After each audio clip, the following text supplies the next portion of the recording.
Hello বন্ধুরা, চলে এলাম নতুন একটা ভিডিও নিয়ে। তো এই ভিডিওটা আমার বড্ড ফেভারিট, তবে দেখে নাও রেসিপিটা। চট জলদি আলু আর বেগুনটা এরকম করে কেটে নাও। ঘরে যদি থাকে শুটকি মাছ, একটু গরম জলে ভালো মতো ধুয়ে নাও। ধুয়ে নিয়ে চটপট রেসিপিটা শুরু করে দাও।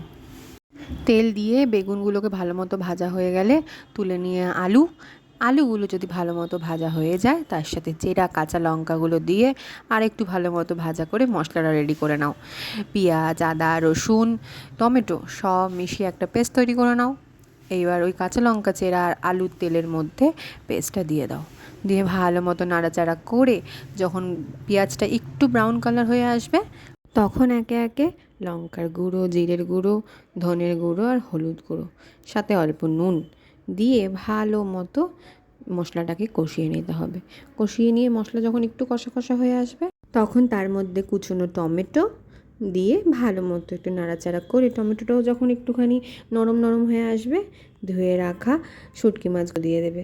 শুটকি মাছগুলো ভালো মতো নাড়াচাড়া করে তেলের মধ্যে তারপর বেগুনটাও দিয়ে দিলে, মতো বেগুনটা দিয়ে কষিয়ে নিয়ে জল দিয়ে দেবে। ভালো মতো ফুটে গেলে জল, তারপর আমরা দেখে নেব যে সিদ্ধ হয়েছে কিনা। যদি সিদ্ধ হয়ে যায়, তাহলে উপর দিয়ে ধনেপাতা ছিটিয়ে দেবো। ব্যাস, হয়ে গেল কমপ্লিট। এবার নিজেদের মতো সুন্দর করে রসা কষা দেখে নামিয়ে নাও আর গরম গরম ভাতের সাথে খেয়ে আমাকে কমেন্ট করে জানাও তোমাদের কেমন লাগলো। টাটা।